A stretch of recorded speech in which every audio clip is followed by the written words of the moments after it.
Silver alert remains active for a central Kansas man last seen in July 2020. We told you the Okmulgee County Sheriff's Office issued a silver alert for Donald Walters. Search efforts have led to Donald Walters' truck and at least part of his passport, but crews say they're hoping to find him. His car was found right over here by this bridge here on a dead-end road last week. Now, deputies say they found Walters' car on July. We want to know what happened. It feels very left open and an open-ended book still, even at this point. We think we know why he went down there. We think we know probably what happened, but he's still missing. This month we are going back. We owe it to him to look one more time and see if we can find him.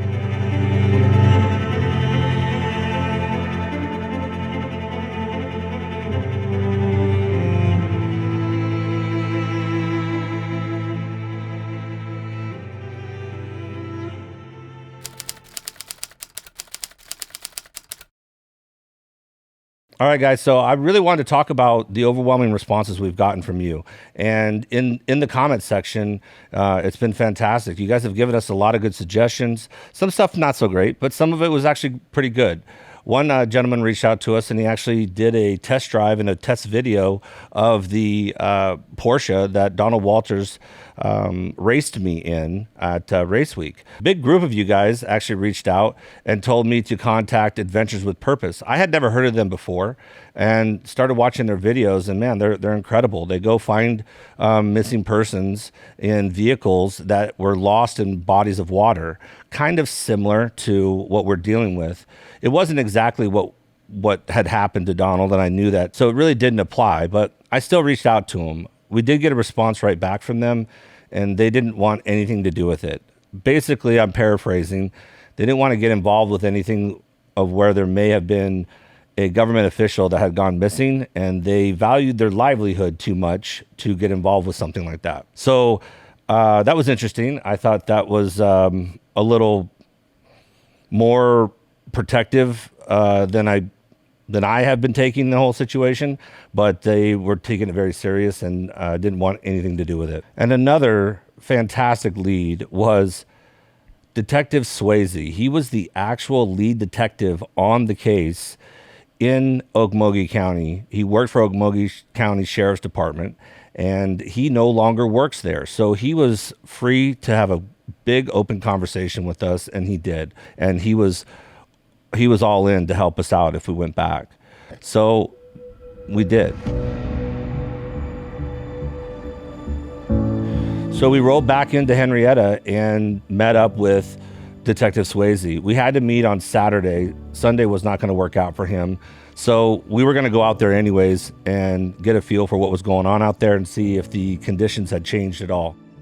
And we are back. All right, guys, so we're back. The road is still very washed out and eroded. It looks almost identical to what it was a couple months ago. So time to kind of put on our boots and start taking the walk in. And really curious to see how wet it is right now, if what we're going to be dealing with tomorrow. So we met up at the top of the road and we made our way in.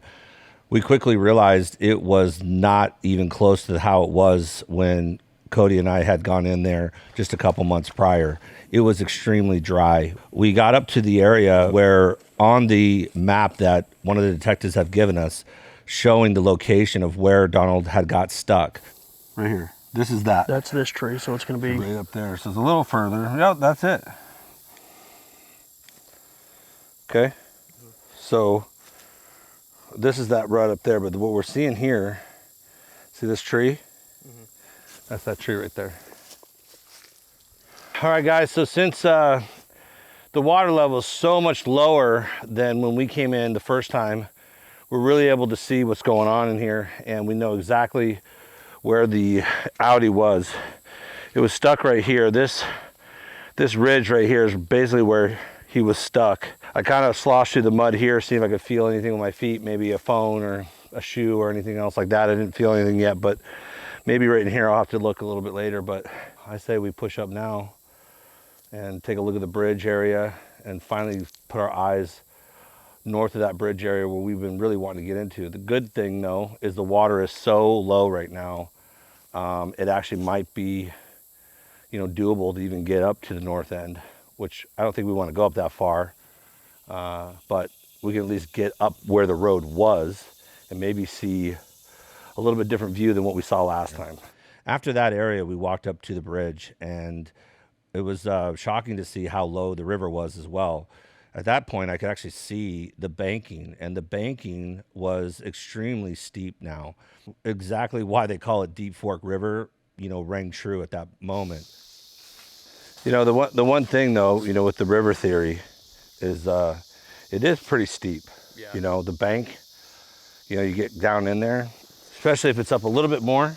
I mean, look how steep that is. I always thought too, like, he got hurt or whatever, he would take shelter under the bridge. Detective Swayze actually led up more of the water search.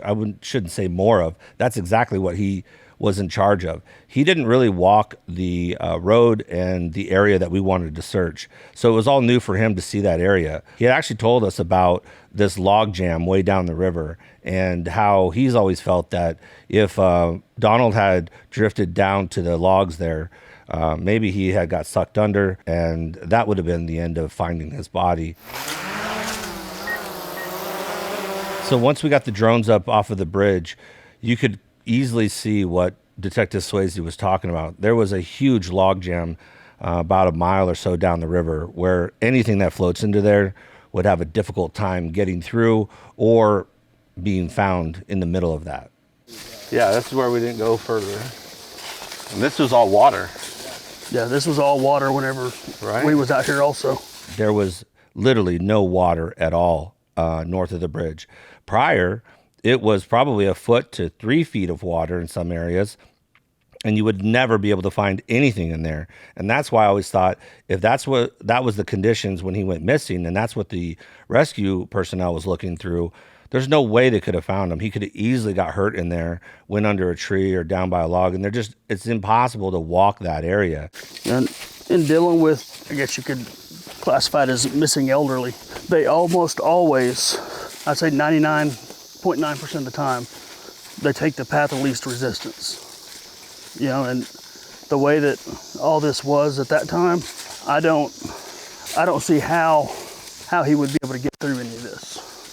So this has been the area that's been ringing to me, like, this is where they lost track of him, and the water was really swollen in that time. It was a really difficult time to search, and the dogs, everything was difficult. So we got really lucky with how dry it is right now. So if there's any remains or anything out here, this is the time to look. So we're definitely gonna come back through here tomorrow with the group and really swath this whole area. It's not very wide, you can't see it, but we're thinking the river's right there and right over here on the other side, maybe 50 yards or so. So it's not too bad in here. That day with Detective Swayze, we just kind of walked up in that area, took a look around.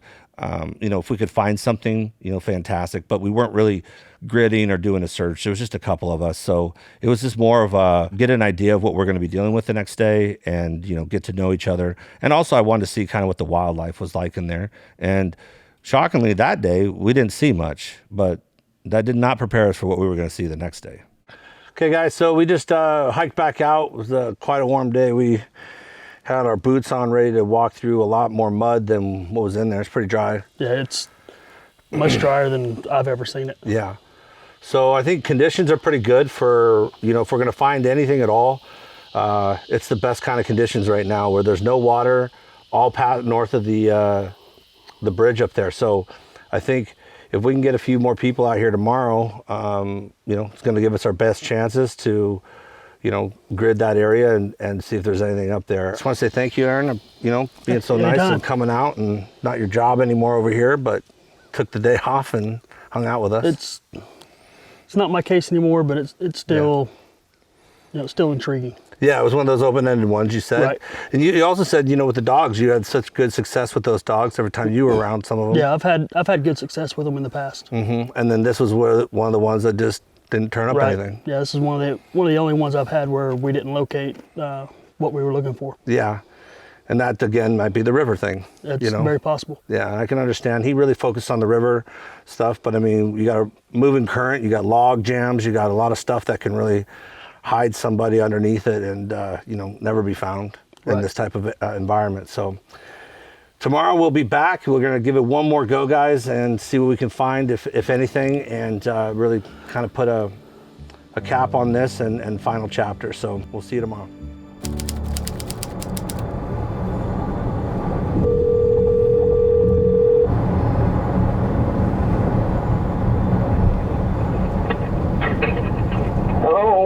Hi, Bill. It's Cheyenne. Uncle Chet, how are you?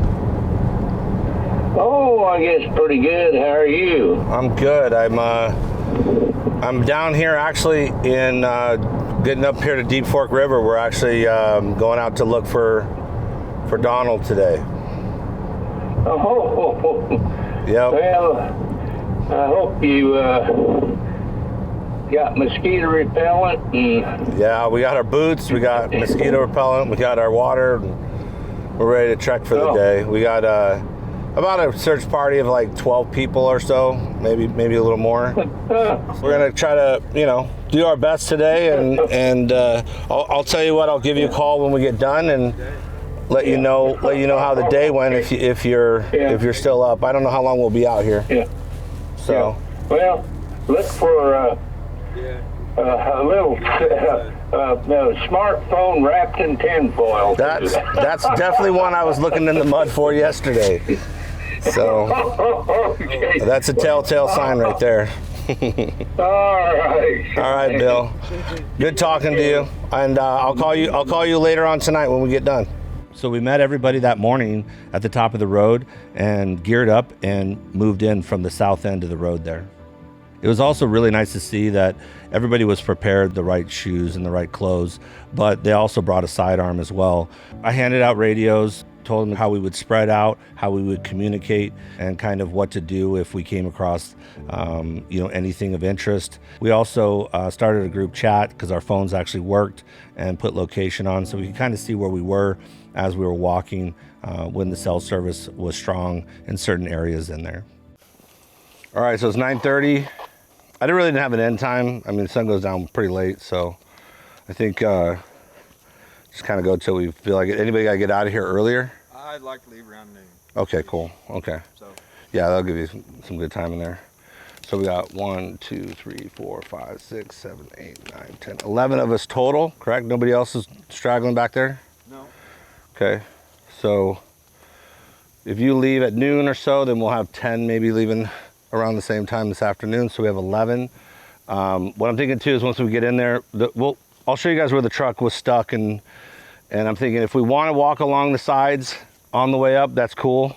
I was telling them the chances are everything was indicating northbound. We had the passport and we had the dog scent all the way up north of the bridge, kind of where we're going to go look. We didn't get they didn't get anything coming back through here, and for him to get lost and maybe backtrack around, one, he'd have the river, so he'd have to get back over the bridge. Then he'd have to come back down south of the bridge here and then get spun around off the road. When you add in mental disorders, it can really throw you into a whole loop of a million different scenarios that thinks he's being chased. He can, government's after him, whatever. And then your brain can really just go off and like he could be hiding in a tree. I mean, if that's the scenario, Donald, we're not going to find you. That's like the worst case scenario. So other than that, I'm saying we just say focus on that north side where I'm gonna hook the right flank. If somebody wants to take the left flank and make that their priority, cool. And then basically the river will wind. I'll show you on the map up there. We'll kind of just walk up in there and just kind of stay spread apart and just take our time because we got all day. It's in the shade, so it's not too bad. I'd say it's about a mile from the bridge up to where we're going to be going, and that's just kind of that area in there. My theory has been that he went up there and got hurt and couldn't get back. Let me show you if you come across one, this is a pygmy rattlesnake. This was in here last time we were in here. Like that gray look, not just the timbers or the diamondbacks. These ones stick out a little bit more. These are real nasty. The timbers will really blend in. These guys don't. They're more on the rocks and stuff, it seems like. But just watch where you're stepping in. And we are gonna be watching where we're stepping because we're gonna be looking for stuff. Earlier, two guys, I told you, I don't think his bones will be bleached out at this point. I think they're gonna be brown. So they're gonna really blend in. We have a lot of litter on the ground. We have a lot of, tree litter and all that stuff. Water might have swelled and then went back down. Best case scenarios, if vultures or coyotes got into them, maybe it's spread out. So we might be able to find clothing or something spread out.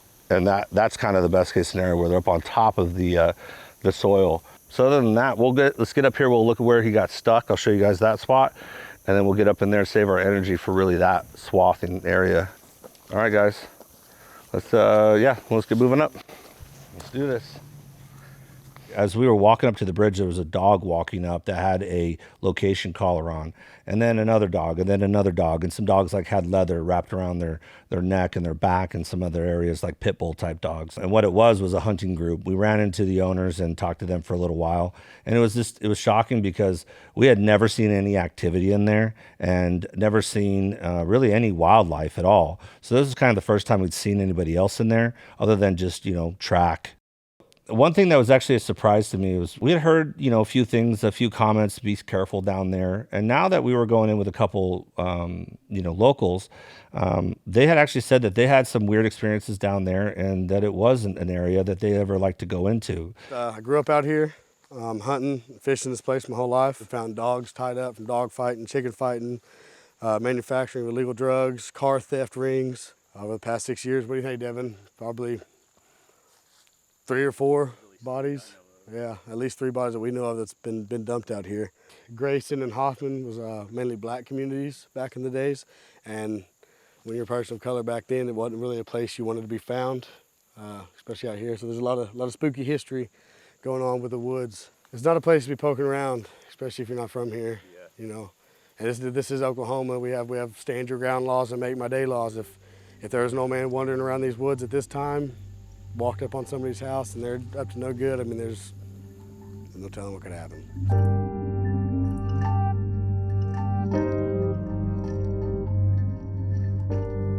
Knowing what had happened down there, it was a little eerie. It made me more alert. I think that's kind of where I want to start spreading out. This area is fairly well tracked on. It's, so I would say anything on the right or left. I decided to take the right side grid north of the bridge. I kind of half expected it to get a little swampier in that area, and it didn't at all. There was some channels in there where you could see heavy beaver trails and tracks, and where they were eating up the trees. That was beavers, and I would say pig tracks were the number one thing in there, as well as deer track. And quickly I got into some area where there was just a lot of frogs. There was a lot of tadpoles that were kind of growing the last time we noticed that. And now it was just a ton of little frogs jumping everywhere. And I remember making a comment to one of the guys I was walking with and said, this is kind of interesting. This would be the area that I would see snakes in here eating these frogs. And not 1 second later, I saw a huge cottonmouth literally just trolling along right in front of me on a log. It really made me stop for a second for obvious reasons, and decided that I need to kind of navigate, a little bit better around those areas and pay a lot more attention. So at that point, I started really looking more like I had lost a contact. That's a good way to describe how I was looking that entire day.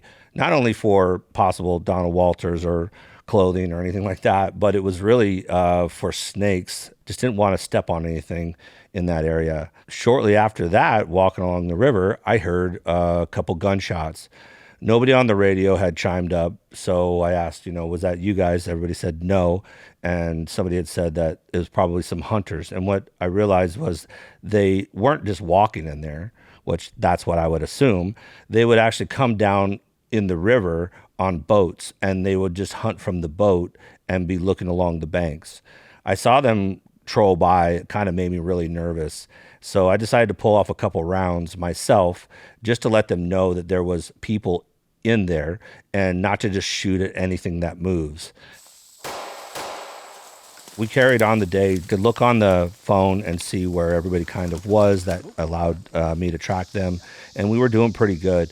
It was a little confusing in there. I did notice that. That was one thing where I got turned around a couple times and I thought I was walking one direction and thought that log and those trees look very familiar, and they were very familiar because I had just walked it 30 minutes prior, and the way the river snakes around, it got me turned around in there.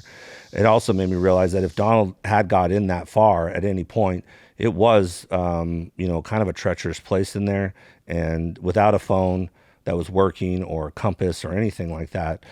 You really wouldn't know where you were. And the only thing that could maybe give you some bearing was going to the riverbank. And again, looking at the riverbank along that was also very steep. It's exactly the same as it was back at the bridge. So then when we got to the top, we all turned around and came back and walked a little bit different area that we had walked north in. And, you know, it was so dry, there was a lot of fallen big logs and things of that nature. I actually climbed quite a few of them to get kind of a look and see what, you know, I couldn't see from the ground. And again, I didn't see any debris. I didn't see any trash. I didn't see anything that, you know, caught my eye other than what's supposed to be out there, which is just trees, branches, and you know, dried up mud puddles at that point. So we all kind of congregated in the middle where this big beaver dam area was. And at that point, just kind of spread out a little bit more again, and then circled back around and met back at the bridge. All right, guys. So I just wanted to say thanks to everybody for coming out. That was awesome. We did quite a bit of area. I'd say, you know, mile deep, half-mile wide, and exactly where I thought, you know, if we were going to find anything, that's where we would find them. There was a little bit of human track up there, but mainly just bottles and a few things like that. A lot of snakes, hunters, shell casings, stuff like that. So maybe someday, if he is in there, a hunter or somebody will come across him. But at this point, you know, it's either that's where he's at still, or, you know, unfortunately he took, you know, his last steps into the river, and that was the end of it. And although I felt really good about the conditions and the search and the group that we had and the effort that we put forth with the resources that we had, you know, this is still real life, and it isn't like a movie or Hollywood where we find him and he miraculously shows up. The chances were very slim that we were going to find him. And I knew that. I think most of you knew that. We all had hope that maybe we would find something. I honestly did. I really felt that if we were going to find something, we would find it in this area. It wasn't the visual that we all would like to see or the closure that we all really, really wanted to have. But at least we did find out more about him and his life and maybe what led him down there. We have all the conspiracies of government intervention and that X factor of mental health that I've talked about that could put you off on a million different scenarios of what he was doing and what he was thinking. And it's an endless amount of possibilities.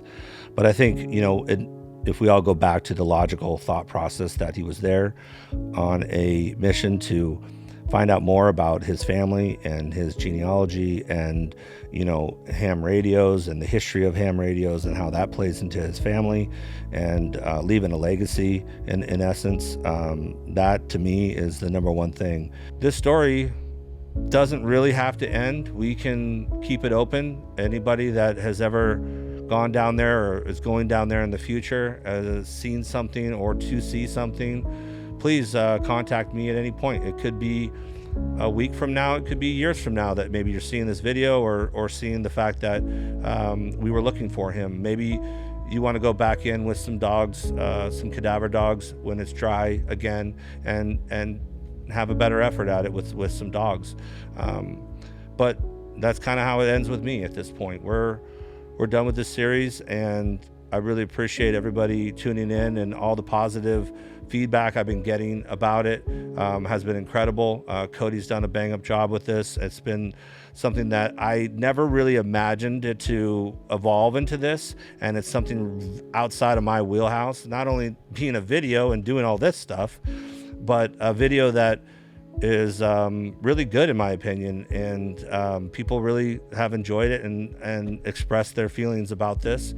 It makes me think, like, did I miss my calling? Is this something that I want to continue on and keep doing? Maybe. I think if you guys have something, a story of a missing person, of something in your life that you feel might, you know, fit something that I could go and look and help you with, or that I may want to hear, I'm always open to that. I went down this path because he crossed my path, and it was an organic thing that happened and an unfortunate series of events that took place after that led me to wanting to tell this story.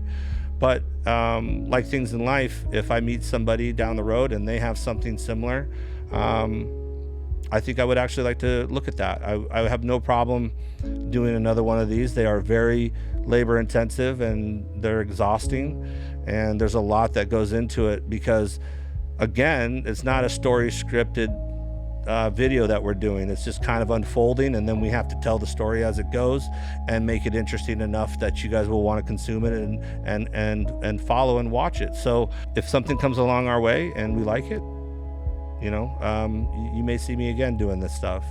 In the meantime, probably go back to shooting the car videos and you know, guns and all the other fun things I like to do, and you know, get back to the humor of the channel and get back to the reason why I started this channel. So I really do appreciate you guys tuning in and liking and subscribing and sharing, and all those things has been overwhelming and fantastic. I think we may release some extra scenes later on, you know, when we dig back through it, that some stuff if you guys really want to see it. So that may be a project that we'll work on for you if the desire is there. We'll do it, and you know, give you guys all the behind the scenes stuff that we have. So I appreciate you, and until next time, that's Chillin with Chet.